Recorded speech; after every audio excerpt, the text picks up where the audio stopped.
What is going on, guys? Crypto Vibes here, also known as Crypto, bringing you guys another video. And today, guys, I'm back with week 7 of the Remnants. And yeah, we came off a loss last week, first loss of the season, so definitely got a rebound after that. Lost, probably misplayed my Diggersby a little bit, and we're back this week to avenge that, and hopefully Diggersby can put in the work. As if you look at his team, I'll go ahead and go over it real quick. I'm playing. Oh, and by the way, we're going up against Versus and his Miami. I guess he goes by Versus, or I guess you call that Versus 367, and his Miami Duskendors.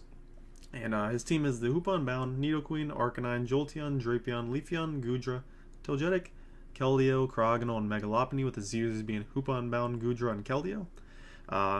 He's got a very threatening squad. Like, the Hoopa Unbound is one of those mons, in my opinion, if you're using it, it's not exactly easy to prep with, but at the same time, it is really not easy to, it's not, you don't like prepping against it. Like, it's not fun to prep against. Like, it's hard to find switches to it the majority of the time, and sometimes it causes, like, berries and stuff, resist berries and all that, so that's something I need to play around for sure if the Hoop Unbound is a thing. Megalopony I always seem to struggle with a little bit, so I gotta be careful about that. It does have it outspeeds my entire team, and it speed ties with Mega Manectric otherwise. I need a Scarf or something to be able to outspeed it, or some kind of speed boosting option. And then as far as that, he's got things like Nidoqueen, which is obviously a pretty big threat with the coverage music can contain. I could see that being a potential choice scarfer, so that's something I need to watch out for. But if you look at his team, he actually does not have a steel type, which I can definitely exploit that pretty nicely against his team. So Diggersby's dual stab of ground plus normal should look very good against his team. His only immunity to ground is Tilgetic, so if that doesn't come, then Earthquake Spam looks really good. And if he doesn't bring the Leafeon either, then Earthquake Spam looks really good. I guess he does have the Krogonal. If that decides to come by return, it would not want to take a return at all, or either a quick attack either. Probably do like half, which is pretty insane. But anyways, that's the teams going into it. Like I said, Hoop Unbound is going to be a big pain in the butt. Arcanine is going to be, I guess Arcanine's not too bad actually. It does have the Jolteon, which is pretty fast as well, so that's annoying. I could see an AV Jolteon potentially coming against my team. It does could stop some of my special mons pretty nicely. So yeah, anyways, I'm just going to go ahead and get into my team. Last week we did bring a Silk Scarf setup, Agility Diggersby, I believe. Or we bought a Silk Scarf Swords Dance set. So this week we're bringing a Life Orb Agility set against Miami Duskendors and stuff. So I think this set looks pretty good against this team. We're speed creeping a Nidoqueen, max speed Nidoqueen. If he decides to go Scarf Nidoqueen, then we can obviously outspeed after an Agility up, so that's the idea there. If he's just max speed like Life Orb or something, we can outspeed him there. We're max attack and then 16 in defense EVs. I guess those are through the rest in defense to help me take the fake outs for Megalopony a little bit better if I need to. So that's the idea with that. If we can get agility up, it's really good. We got to weaken a couple things down, I guess. Things like Arcanine. Well, I guess Arcanine, if it has Intimidate off, then we do need to be careful about that with the Intimidate around. Leafeon will be on that. If it's like fully Fizz Def, then I need to weaken that down a majority before I can start putting in work with Diggersby. And then the what is the other one? The Tilgetic. I need to weaken down the Tilgetic. I consider going just a Life Orb. I believe it was a Life Orb set with Stone Edge at first for the Tilgetic, so I could return into Stone Edge, kill it. But I figured this set was a little bit better with Quick Attack on here. Just to pick off things like the Megalopony if I'm not able to get an agility up late game, or stuff like Jolteon. It could just help. But anyways, Diggersby's a very nice win con against this team. Like I said, mainly not having that steel type is really nice because I can just hit everything neutrally with my return. He doesn't have a ghost type either, so yeah, Diggersby looks really good in this matchup. But anyways, in case Diggersby not able to get up that agility, we have a mon to kind of support and help that with our next mon coming in. We have Tornadoes right here with Hurricane, Toxic, Tailwind, and U-Turn. So Tailwind is there to help Diggersby in a late game scenario in case, let's say Tornadoes is in against stuff like, let's say a max speed Arcanine is still around, a max speed Drapion is still around, and Diggersby obviously can't outspeed those, and there's no way I'm going to get an agility up on those. I can set up a Tailwind with my Tornadoes. Tornadoes would go down the next turn or something like that, and then Diggersby would come in. That's like a scenario where the Tailwind would come in very clutch. I can also help a couple of my mons coming up, but mainly for the Diggersby if I'm not able to get an agility up. U-Turn's there because just momentum pivoting out on things that would want to come in on this, like potentially Goodra. I guess Krogonal, some kind of split F Krogonal set, and certain things like that, I guess. And then Toxic is there. Toxic is there, I guess, mainly for those things. I want to be able to Toxic Telgetic if it comes, just weaken that thing and down for the Diggersby. And yeah, that basically explains it. We have Hurricane there with the Flynium. I threw Flynium mainly on this so I could hit a Hurricane, and obviously improves the power and stuff, but I want to have that one dedicated just huge hit off with the Z Hurricane, and then Hurricane is just there because it hits his team pretty nicely, I guess. His only resist being Jolteon, I could see Jolteon being an AV set mainly for the Tornadus, so I can't just spam Hurricane against him, or like Heat Wave and stuff. So I do have the Toxic there in case I feel like that'll be a switch in. Even if he has like Quick Feet, that'd be kind of annoying, I guess, if he was Quick Feet, but I guess we'll have to see. Getting into our next mon, we are bringing Defensive Mew this time around. He does have a Mega Lopunny, and we have a very nice check to that being our Mew. Rocking Leftovers, Psychic, Will-O-Wisp, Roost, and Toxic. I'm going to double status this week because he has things like the Arcanine that I definitely want Toxic for, but then at the same time, if he brings like a Power Up Punch Mega Lopunny, then I definitely want to have the Will-O-Wisp on deck in case he gets up to like +2 and he's able to beat my Mew at that point or something. Will-O-Wisp is also there for a... I guess it helps against physical Hoopa in case he wants to hard switch into Mew, and I feel like that'd be a play for him. But like I said, Toxic for things like the Arcanine, helps with Keldeo better and such. Some of those mons, so I feel like double status was useful. And then Psychic Stab's pretty nice against his team, hitting Nidoqueen, Mega Lopunny, Keldeo, all super effectively, and then other mons as well. That's another reason I like Toxic for the Goodra. Definitely for the Goodra. If he brings like a Curse Rest set, that could be pretty annoying, I guess, but we'll have to see about that as well. As I believe we're just mainly running max defense in this. We have a little bit of Spadef to help us take on a Life Orb Jolteon. I think, or actually, it lets us take like, I think it lets us take 2 specs of Volt Switches from Jolteon. So we're able to roost up on that in case he wants to like Volt Switch out. I guess it doesn't make too much sense to live 2, but we're able to roost up what he does if I feel like he's just going to Volt Switch off. If he goes for a Thunderbolt, I can mainly just click Roost in front of it and scout the damage, see what item he has or whatever. But that's the idea behind the Mew set. I think it should be pretty good this week.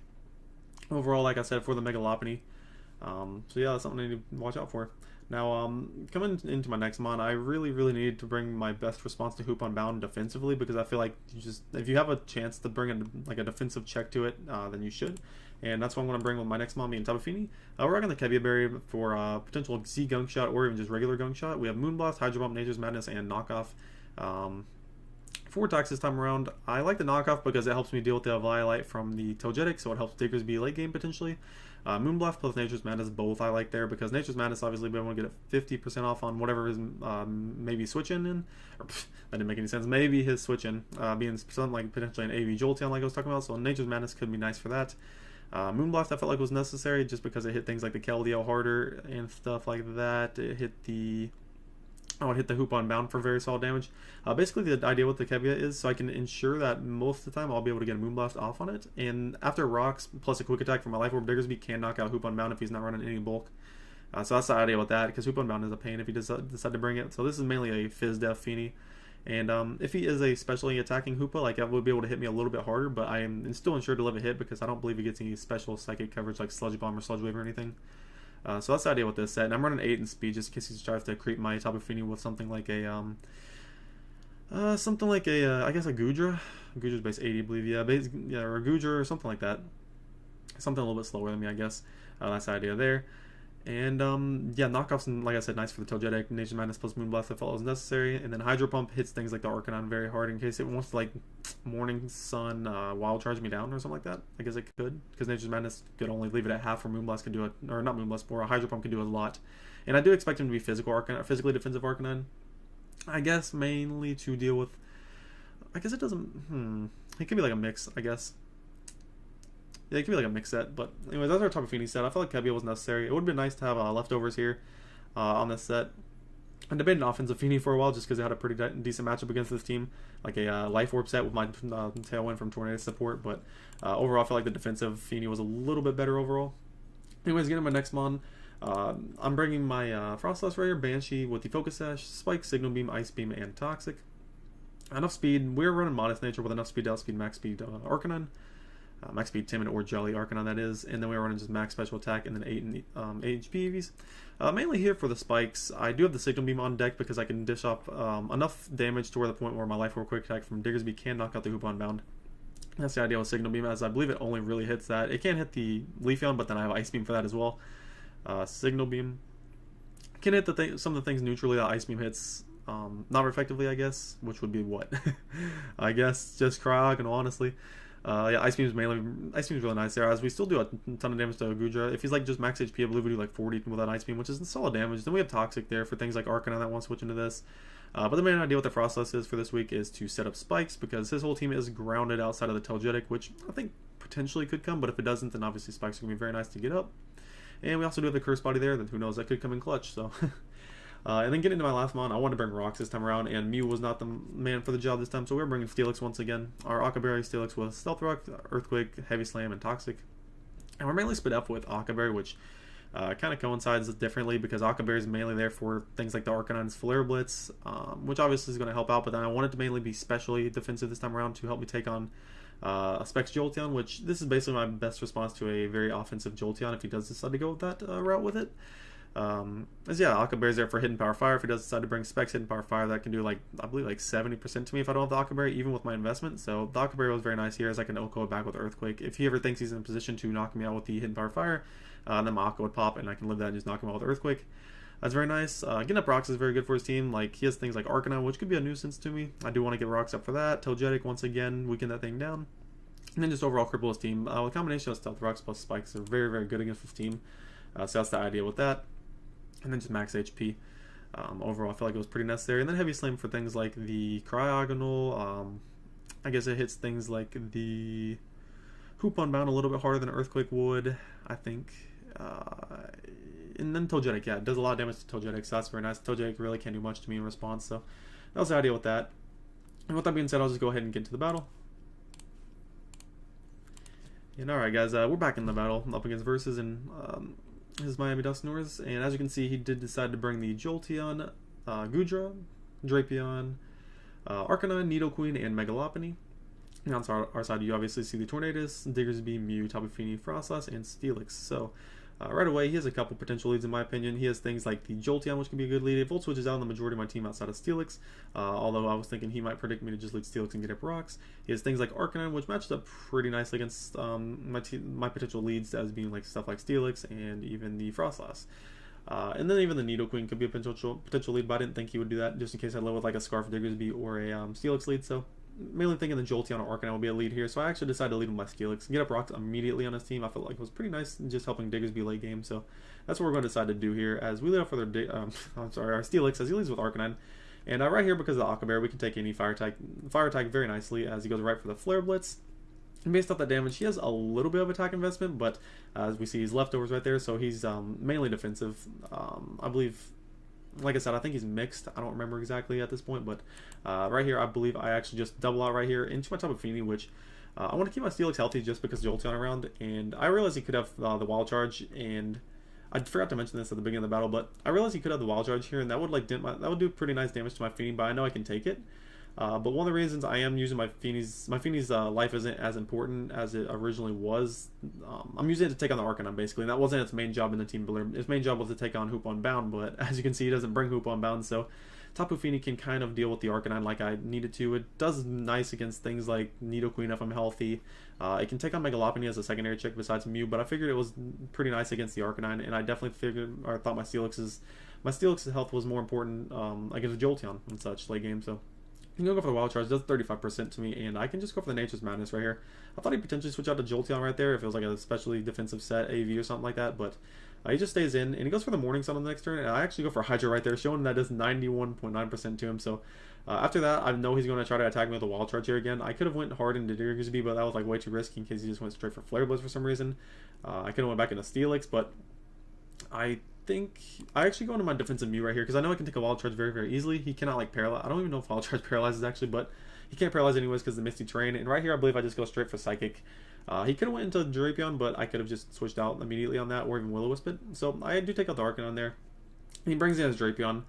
Immediately, I know he could Pursuit Trap me, which would do about 30% if he's offensive, just because I think it would do about 40% actually if he's offensive, but where I'm so bulky, I could take that, and I would still be in range to take a Fake Out plus a return from a max speed Jolly Megalopony, so I was willing to switch out right here because I wanted to go right back into my Steelix. No one could take a hit, and if you want to pursue me, my Steelix was at high health where it could definitely take a hit. And he goes for the Earthquake on the following turn, leaving me at 2%, which I knew I would live anyone a hit right there after seeing the damage from the Crunch, so that was my idea there. Go for the Earthquake, doesn't quite knock him out, but he is Life Orb, so he's going to go down with my Steelix.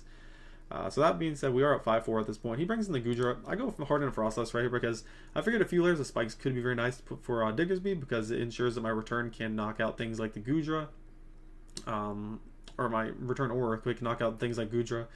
After taking Rock Split, I believe 2 layers of spikes, it died. It feels like max HP or something. But he goes hard Guja right here, which is fine with me. I actually go for a Toxic right here. I guess I could have went hard for a Spike, which probably was the better play. But I do go straight for the Toxic just to wear this thing down, which is fine, I guess, too, because I can wear it down now. And other things are in range of Spike, or just rocks in general, for Diggersby. But right here, pretty big turn, because he goes for the Dragon Tail, and he gets Cursed Body right here. You're going to see why that comes in a second, but since I'm out to my Tornadus, and my Tornadus can still take a hit from things like the Lopunny from this range, so I am actually going to U-turn out right here because I figured it was my best play at the time, and I am just going to go ahead and sack off my Frostlass too. They expected probably Draco Meteor or even Ice Beam right here. I would die the next turn to an Ice Beam, but right here, he is still disabled from the Dragon Tail. He gets a special attack drop from the Draco Meteor, and this is where I decide to actually go right for game, and I go straight into my Diggersby. Definitely sucked on the Dragon Tail where he got disabled from the Curse Body, but I feel like you'll see here what I actually just straight for the agility, and after the special attack drop, this Draco Meteor is not going to be doing much to me at all, 44%, and this basically puts me in a range where I feel pretty good where I can just sweep. I'm making a little bit of misplay right here, actually going straight for the return, just because he is gooey. I saw that he was gooey back from my Tornadus right here. I go for the U-turn, and as you're going to see, shows the gooey, and obviously gooey lowers your speed by 1. So right here, I go for the return, knock him out. I could have just went for the Earthquake. I actually have no idea why I didn't, because I got a speed drop right there. And even though I can outspeed things like a Scarf Nidoqueen, if he has something like a Scarf Jolteon for some reason, then that could be very bad, and I just put myself in a point where it can outspeed me. So anyways, he's going to go into Nidoqueen right here, as I guess he didn't expect me to be Jolly at this point, but I do outspeed him right there, and he goes into Lopunny right here. Adamant Fake Out, it's still a roll to kill me. I believe it's like a 50% roll, in either of our favor right here to kill me. So I just stand right here. I figured his team was weakened enough to the point where Tornadus plus Mew could just beat it. So I actually just stand right here. I don't really think it's a misplay, I guess. I mean, I could have switched out, but he just stays in. He actually doesn't even Fake Out, so I have Earthquake right here, and I can knock out the Mega Lopunny. So his Jolteon is coming right here, and at this point, the only way he could potentially bring it back is if he Scarf Jolteon down Speed right here. And he would have to lock himself into something like a Hidden Power. He couldn't go for the Thunderbolt right here.